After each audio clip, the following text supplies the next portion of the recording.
चलिए बच्चों, अब देखते हैं एक्सरसाइज का question 3.5। A jet aeroplane traveling at a speed of 500 km per hour ejects its product of combustion at a speed of 1500 km per hour relative to the jet plane. What is the speed of the latter with respect to an observer on the ground? देखिए question को समझिए। एक jet plane जा रहा है जिसकी speed है 500 kilometre per our और वो उसमें से इजेक्ट करता है कंबशन प्रोडक्ट्स, यानी कि धुआं। इन शॉर्ट कहे तो उसमें से धुआं इजेक्ट करता है या कहें कि गैस इजेक्ट करता है उसमें से। और उस गैस की जो स्पीड है वो है 1500 kilometre per hour relative to jet plane. Jet plane की कंपैरिजन में, जेट प्लेन की रिस्पेक्ट में ये जो गैस निकल रहा है उसकी स्पीड 1500 किलोमीटर पर आवर है। तो आपको ये फाइंड करना है कि ये जो गैस निकल रहा है उसकी ग्राउंड की रिस्पेक्ट में खड़े हुए एक ऑब्जर्वर की रिस्पेक्ट में स्पीड कितनी होगी। समझ लो, एक ऑब्जर्वर ग्राउंड पे खड़ा है तो उसकी रिस्पेक्ट में इस जेट प्लेन से निकलने वाले इस गैस की, लेटर लिखा है यहाँ पे, यानी कि गैस की स्पीड कितनी होगी, ये हमें फाइंड करना है। तो सबसे पहले तो इसमें जो स्पीड दी है वो हम लिख लेते हैं। देखिए, एक आपको दिया है स्पीड ऑफ जेट एरोप्लेन जो कि है 500 किलोमीटर पर आवर। अब स्पीड ऑफ जेट एरोप्लेन को मैं वी जे ऐसे नाम दे देता हूँ। तो V J 500 kilometre per hour है। ठीक है, देखिए जब हम इसको लिख रहे हैं कि वी जे, तो ये बट ऑब्वियस है, ये अंडरस्टूड है कि ये स्पीड जेट एरोप्लेन की है और वो ग्राउंड की रिस्पेक्ट में है। समझ रहे हो, इसमें कहीं पे हमने यहाँ पे ग्राउंड डिस्प्ले नहीं किया, लेकिन वो अंडरस्टूड है कि वो ग्राउंड की रिस्पेक्ट में ये जेट एरोप्लेन की स्पीड है। अब दूसरी जो स्पीड दी है 1500 किलोमीटर पर आवर, उसको पहले ठीक से समझ लीजिए। ये है speed of product of combustion relative to the jet plane. ठीक है, it is speed of product of combustion with respect to the jet plane. तो इसको मुझे कैसे लिखना चाहिए? देखिए, इसको मुझे लिखना चाहिए speed of product of combustion with respect to the jet plane, ऐसे लिखना चाहिए, वीपीजे। समझ रहे हो आप? ये वीपीजे का मतलब क्या होता है? स्पीड ऑफ प्रोडक्ट, पी यहाँ पे प्रोडक्ट ऑफ कंबस्शन के लिए लिया है और जे यहाँ पे जेट के लिए।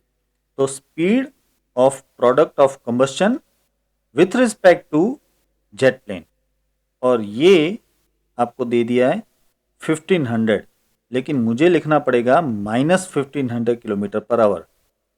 देखिए, कंबस्शन की जो स्पीड है वो ऑब्वियसली जेट की स्पीड के अपोजिट डायरेक्शन में होगी, इसलिए आपको यहाँ पे माइनस लिखना जरूरी है।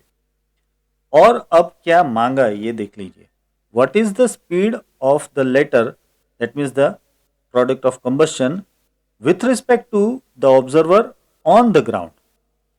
यानी इन शॉर्ट कि ग्राउंड की रिस्पेक्ट में ये प्रोडक्ट ऑफ कंबस्शन की स्पीड आपको फाइंड करनी है।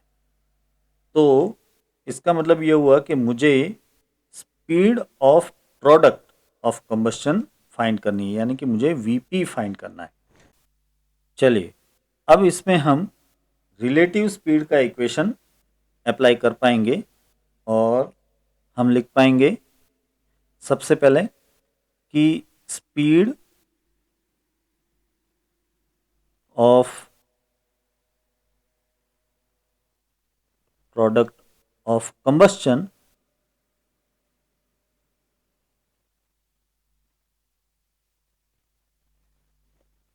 with respect to jet plane, with respect to jet plane can be denoted by VPJ, and you know कि VPJ का इक्वेशन क्या होता है? ये हो जाएगा VP माइनस VJ। देखिए रिलेटिव वेलोसिटी, रिलेटिव स्पीड में हमने ये समझा है कि VAB का इक्वेशन होता है VA माइनस VB, VBA का इक्वेशन होता है VB माइनस VA। तो इस तरह से यहाँ पे है VPJ, तो इसका इक्वेशन हो जाएगा VP माइनस VJ। और अब हमें इसमें से VP ही फाइंड करना है, तो मैं ऑब्वियसली VP को सब्जेक्ट बना लेता हूं। तो VP इजकल टू हो जाता है VPJ प्लस VJ। अब इसमें वैल्यूज पुटअप कर दीजिए। देखिए VPJ कितना है आपको मिला हुआ, -1500 kilometre per our, plus VJ कितना है 500, सिर्फ 500। तो इसका मतलब ये हुआ कि VP आपको मिलेगा -1000 kilometre per our, -1000 kilometre per our. ये है हमारा आंसर, और इसको मैं ब्रैकेट कर देता हूँ। तो इसका मतलब ये हुआ कि जो बंदा ज़मीन पे खड़ा है उसको ये जो जेट में से प्रोडक्ट ऑफ कंबशन निकल रहा है वो 1000 किलोमीटर पर आवर की स्पीड से निकलता हुआ दिखेगा, लेकिन माइनस साइन है तो हम कह सकते हैं कि वो जेट प्लेन की अपोजिट डायरेक्शन में 1000 किलोमीटर पर आवर की स्पीड से निकलता हुआ दिखेगा। किसको दिखेगा? जो बंदा जमीन के ऊपर खड़ा है उसको। मैं यहाँ पे इसको नोट डाउन भी कर लेता हूँ। देखिए, so the speed of product of combustion with respect to ground is 1000 kilometre per hour in the direction opposite to the jet plane. चलिए अब देखते हैं question 3.6।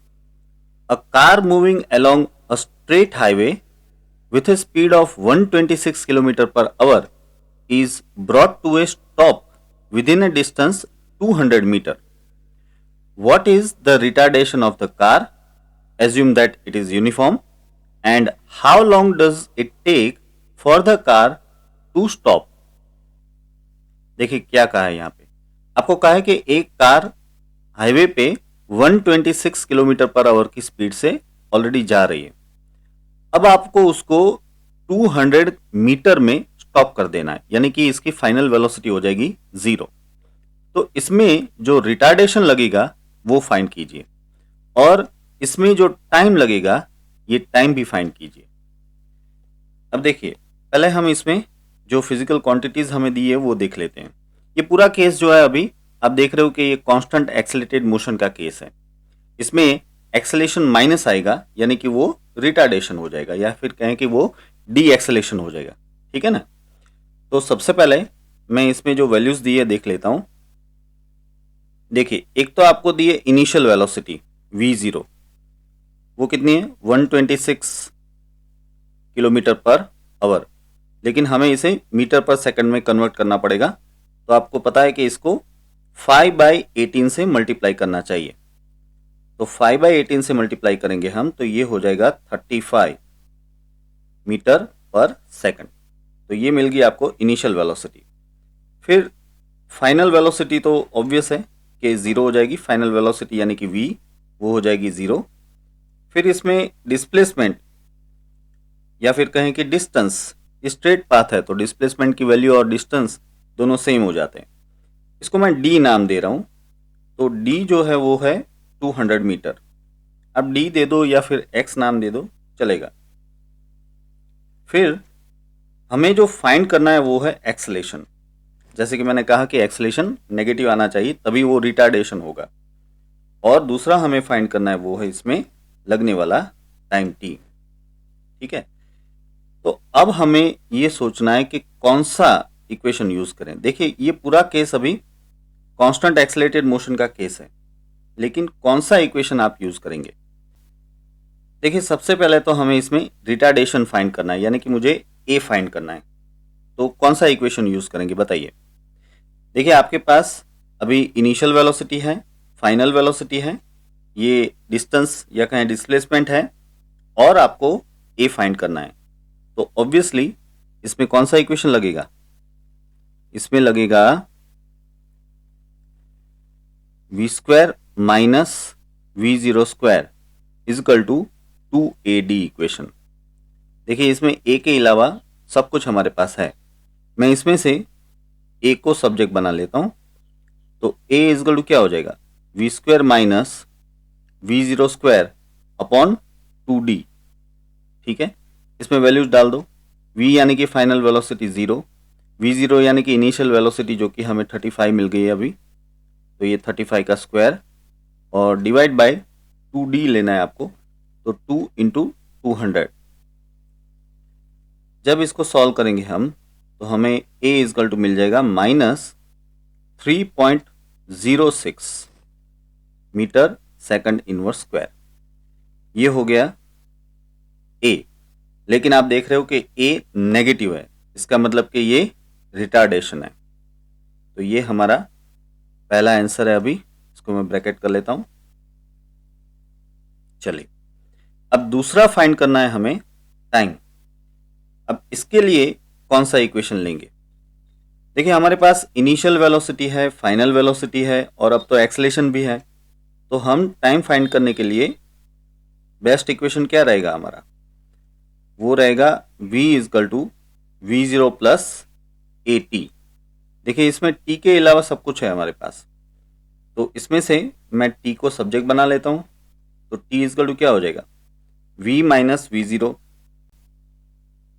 v minus V zero divide by a हो जाएगा। अब v यानी कि final velocity 0 है, इनिशियल वेलोसिटी 35 है और a आपको जो मिला है वो है माइनस 3.06। ठीक है, अब इसको आप सॉल्व करोगे तो आपको time t is equal to 11.44 second जैसा मिल जाएगा। ये मैंने राउंड ऑफ किया हुआ है 11.44। तो ये हो गया इस कार को स्टॉप करने में लगने वाला पूरा टाइम। तो ये है हमारा दूसरा आंसर। चलिए अब देखते हैं क्वेश्चन 3.7। ये दो ट्रेन के बारे में क्वेश्चन है।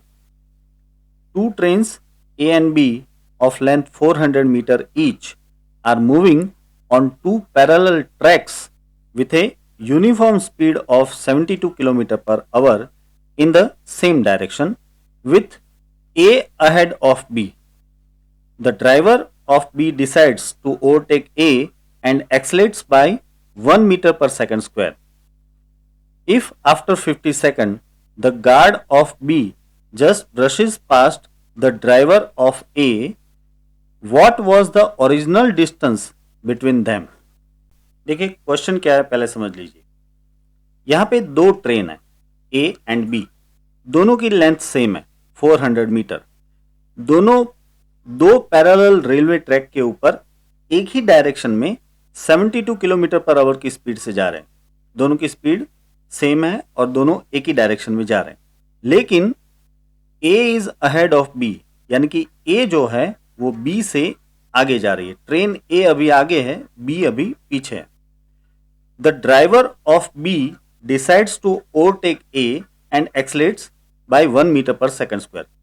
अब B ट्रेन जो कि पीछे है उसका ड्राइवर A ट्रेन की ओवरटेक करने के लिए B ट्रेन को 1 मीटर पर सेकंड स्क्वायर का एक्सेलेरेशन देता है। तो इससे क्या होता है, इससे ये होता है कि आफ्टर 50 सेकंड के बाद the guard of B just brushes past the driver of A, यानी कि जो बी ट्रेन का गार्ड है वो ए ट्रेन के ड्राइवर से बिल्कुल नजदीक से पास होता है। समझे? What was the original distance between them? तो इन दोनों के बीच का ओरिजिनल डिस्टेंस क्या था? इन दोनों के बीच का, यानी कि ये जो बी का गार्ड है वो और ए का जो ड्राइवर है वो, इन दोनों के बीच में जो ओरिजिनल डिस्टेंस यानी कि इनिशियल डिस्टेंस जो था वो क्या था, ये आपको फाइंड करना है। अब इसके लिए जरा हमें ये फिगर लेनी पड़ेगी। देखिए याद रखिएगा कि जो बी ट्रेन है वो अभी पीछे चल रही है और ए ट्रेन जो है वो अभी आगे चल रही है। इस तरह की सिचुएशन इनिशियली है। अब मान लो कि ये जो डिस्टेंस है वो डी है। ये डिस्टेंस क्या हुआ? ट्रेन बी के ड्राइवर और ट्रेन ए के गार्ड के बीच का जो डिस्टेंस है वो अभी डी है। अब दोनों ट्रेन जा रही है एक ही डायरेक्शन में, लेकिन ट्रेन बी का जो ड्राइवर है वो उसको एक्सेलेरेट करता है। तो कुछ इस तरह से ट्रेन बी ए की ओवरटेक करेगी, इस तरह से, और फाइनली ये सिचुएशन आ जाती है। ये सिचुएशन यानी क्या? आप देख रहे हो कि ट्रेन बी का गार्ड ट्रेन ए के ड्राइवर को जस्ट पास से ओवरटेक कर रहा है। समझ में आ गया? अगर नहीं आया तो मैं वापस एक बार आपको ये मोशन दिखा देता हूँ। देखिए, ये है इनिशियल कंडीशन। यहाँ पे ट्रेन ए अभी आगे है और ट्रेन बी पीछे है। ट्रेन ए का जो गार्ड है और ट्रेन बी का जो ड्राइवर है, दोनों के बीच में अभी डिस्टेंस है डी।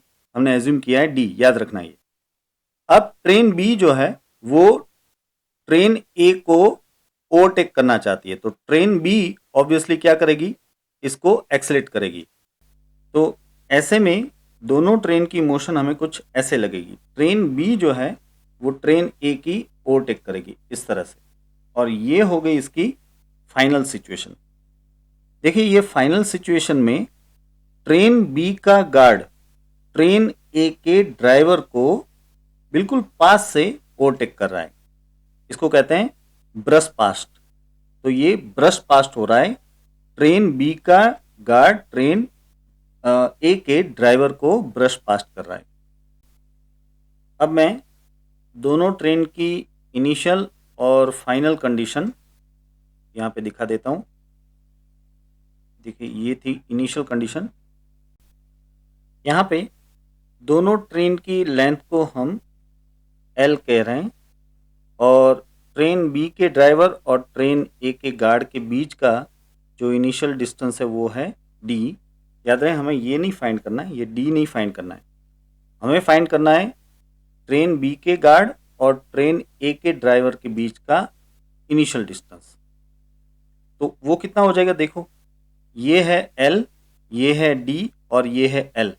तो ये टोटल डिस्टेंस हो गया 12 प्लस डी। सही है ना?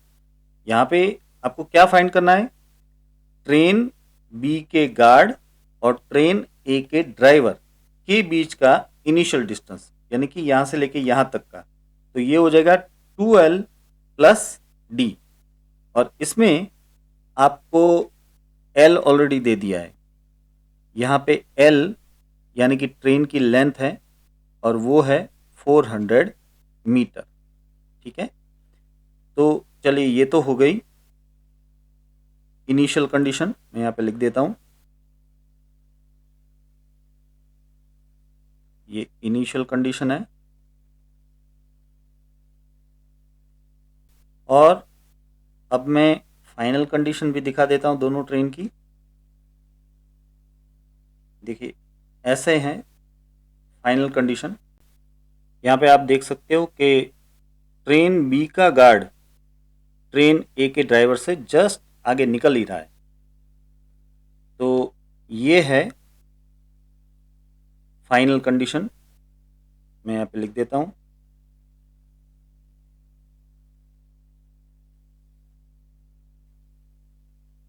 और आपको पता है कि दोनों ट्रेनों को इस इनिशियल कंडीशन से इस फाइनल कंडीशन में आने में जो टाइम लगा है वो टाइम है t=50 सेकंड।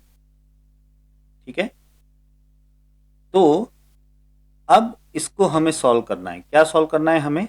हमें ये सॉल्व करना है कि भाई अभी तो ए के ड्राइवर और बी के गार्ड के बीच का डिस्टेंस है 0, लेकिन इन दोनों के बीच का इनिशियल डिस्टेंस क्या था?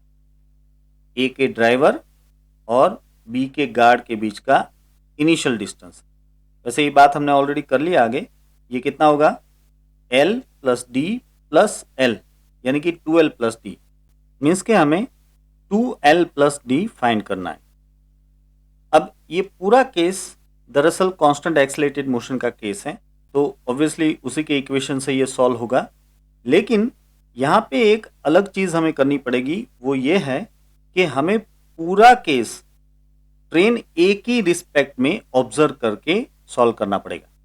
यानी कि हम जो भी डिस्प्लेसमेंट लेंगे वो ट्रेन ए की रिस्पेक्ट में लेंगे, वेलोसिटी भी ट्रेन ए की रिस्पेक्ट में लेंगे और फिर कांस्टेंट एक्सेलरेटेड मोशन का इक्वेशन हम लगाएंगे।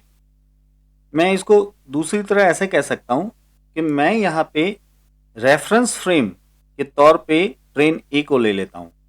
तो ट्रेन ए की रिस्पेक्ट में ट्रेन बी का डिस्प्लेसमेंट, ट्रेन ए की रिस्पेक्ट में ट्रेन बी की वेलोसिटी और ट्रेन ए की रिस्पेक्ट में ट्रेन बी का एक्सेलेरेशन लेके हम कांस्टेंट एक्सेलरेटेड मोशन का इक्वेशन लगा सकते हैं और हमें जो आंसर चाहिए वो फाइंड कर सकते हैं।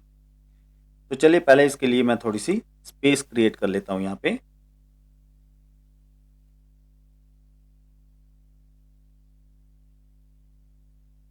इतना काफी है। अब हम यहाँ पे थोड़ी सी फिजिकल क्वांटिटीज डिस्क्राइब कर लेते हैं।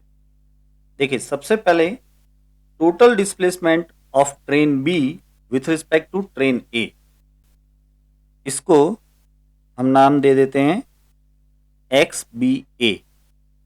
सही है ना? ये है displacement of B with respect to A. और आपको बता दूं कि हमें यही फाइंड करना है दरअसल, क्योंकि यही होगा 2l प्लस डी। जो 2l प्लस डी हम फाइंड करने की बात कर रहे हैं वही एक्स बी ए भी होगा। क्यों, मैं समझाता हूं आपको।